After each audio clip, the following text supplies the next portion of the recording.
आज हम गिनती की पुस्तक अध्याय 33 का अध्ययन करेंगे। जब से इस्राएली मूसा और हारून की अगुवाई में दल बांधकर मिस्र देश से निकले, तब से उनके ये पड़ाव हुए। मूसा ने यहोवा से आज्ञा पाकर उनके कूच उनके पड़ावों के अनुसार लिख दिए, और वे ये है।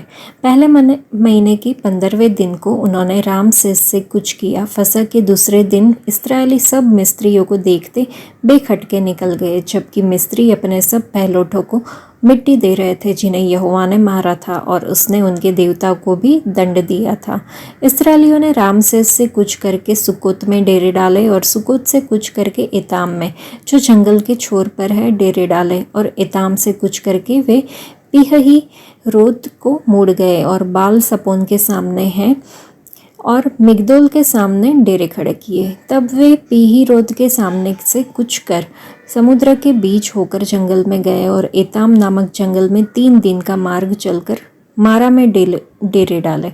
फिर मारा से कूच करके वे एलिम को गए, और एलिम में छल के 12 सोते और 70 खजूर के वृक्ष मिले, और उन्होंने वहाँ डेरे खड़े किए। तब उन्होंने एलिम से कूच करके लाल समुद्र के तट पर डेरे खड़े किए, और लाल समुद्र से कूच करके सीन नामक जंगल में डेरे खड़े किए। फिर सीन नामक जंगल से कूच करके उन्होंने दोपका में डेरा किया, और दोपका से कूच करके आलूश में डेरा किया, और आलूश से कूच करके रपीदीम में डेरा किया, और वहाँ उन लोगों को पीने का पानी न मिला।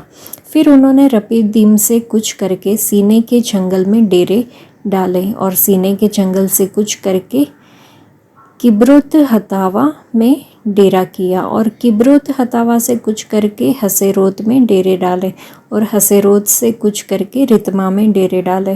फिर उन्होंने रितमा से कूच करके रिमोन पेरेस में डेरे खड़े किए, और रिमोन पेरेस से कूच करके लिब्ना में डेरे खड़े किए, और लिब्ना से कूच करके रिस्सा में डेरे खड़े किए, और रिस्सा से कूच करके कहलाता में डेरा किया, और कहलाता से कूच करके शेपेर पर्वत के पास डेरा किया। फिर उन्होंने शेपेर पर्वत से कूच करके हराद में डेरा किया, और हरादा से कूच करके मखेलोत में डेरा किया, और मखेलोत से कूच करके तहत में डेरे खड़े किए, और तहत से कूच करके 13 में डेरे डाले, और 13 से कूच करके मितका में डेरे डाले।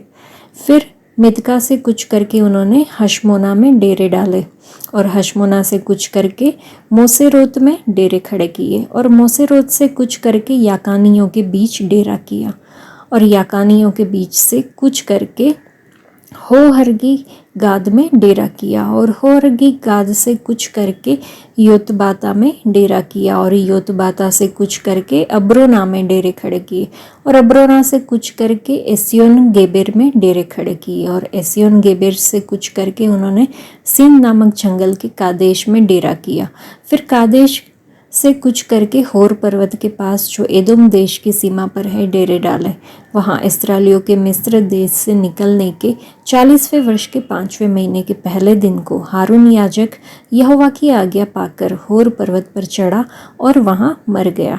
और जब हारून होर पर्वत पर मर गया, तब वह 123 वर्ष का था, और अराद का कनानी राजा, जो कनान देश के दक्षिण भाग में रहता था, उसने इस्राएलियों के आने का समाचार पाया।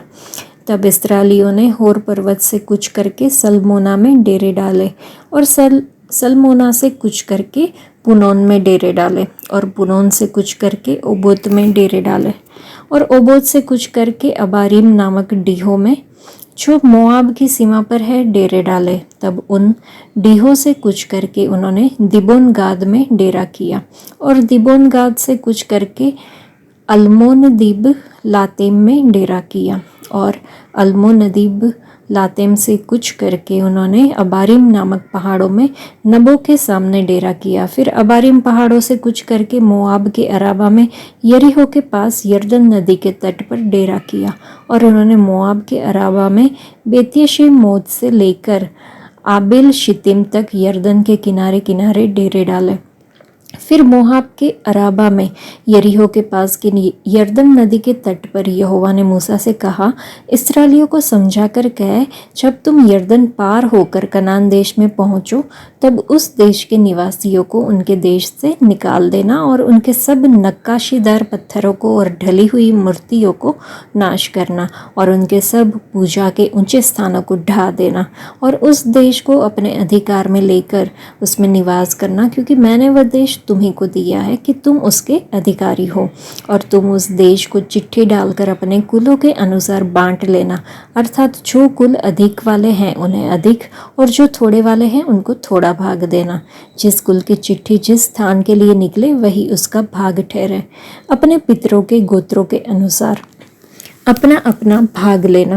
परंतु यदि तुम उस देश के निवासियों को अपने आगे से न निकालोगे तो उनमें से जिनको तुम उसमें रहने दोगे वे मानो तुम्हारी आंखों में कांटे और तुम्हारे पांजरों में किले ठहरेंगे, और वे उस देश में जहाँ तुम बसोगे तुम्हें संकट में डालेंगे।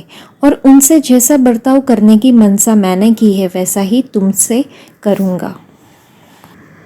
इस अध्याय को पढ़ने के बाद हमें समझ में आता है कि हमारे परमेश्वर वो है जिसने मूसा को उनकी यात्रा को उनके पड़ावों के अनुसार लिपिबद्ध करने की आज्ञा दी।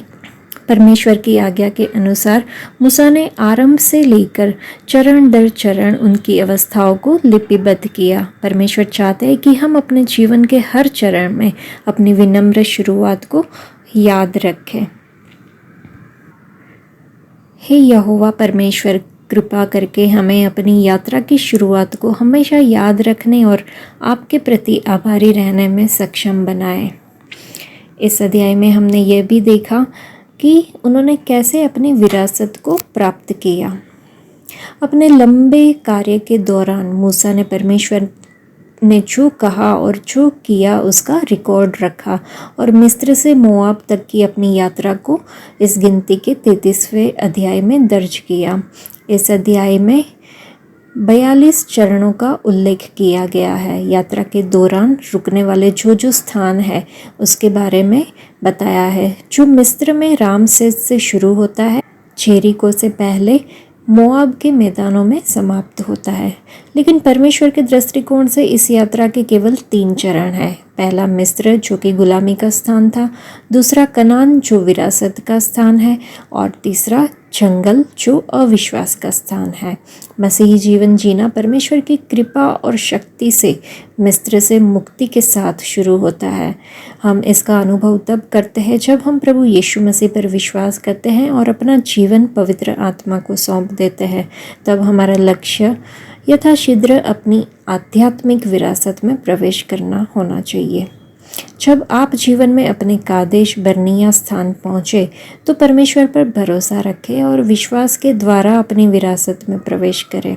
शैतानों जैसे बड़े लोगों या अपनी कमजोरी और व्यर्थता के बारे में चिंता मत करें। परमेश्वर जानते हैं कि हमें किन परीक्षाओं की आवश्यकता है, कब हमें उनकी आवश्यकता है और कब तक हमें उनकी आवश्यकता है। आइए हम कालेब और यहोशू के साथ कहें कि प्रभु यहोवा हमारे साथ है, उनसे मत डरो, क्योंकि हम जो विश्वास करते हैं विश्राम में प्रवेश करेंगे। उस देश के निवासियों को बाहर निकालना या नष्ट करने के बारे में बताया। नहीं तो यदि वे वहाँ रहेंगे और यदि आप उन्हें बाहर नहीं निकालेंगे तो आप उनके पाप, उनकी गलत आदतों, उनके रीति रिवाजों, ये सब कुछ जानेंगे, देखेंगे और फिर आपके मन में ये सारी बातें चल सकती हैं।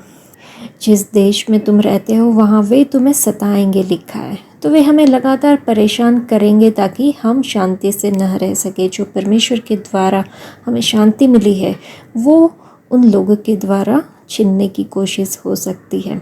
इसलिए यहोवा परमेश्वर हमारी आज्ञा न मानने के अनुसार हमें दंड देगा। यहोवा परमेश्वर ने हमें चिताया है कि हम मूर्तें ना बनाएं, ना उनकी उपासना करें और ना उनकी सेवा करें। अपना उद्धार प्राप्त करने के बाद पवित्र जीवन जीने के लिए हमें अपने हृदय से सभी नक्काशीदार पत्थरें, मूर्तियाँ और सभी ऐसे ऊंचे गढ़ जो परमेश्वर की जगह को लेते हैं उन सभी को हटा देना चाहिए, जिनसे हमारा परमेश्वर हमसे नफ़रत ना करे, तभी हम उस देश के उत्तराधिकारी बन सकते हैं। आज के लिए इतना ही। परमेश्वर आप सबको आशीष दे। धन्यवाद।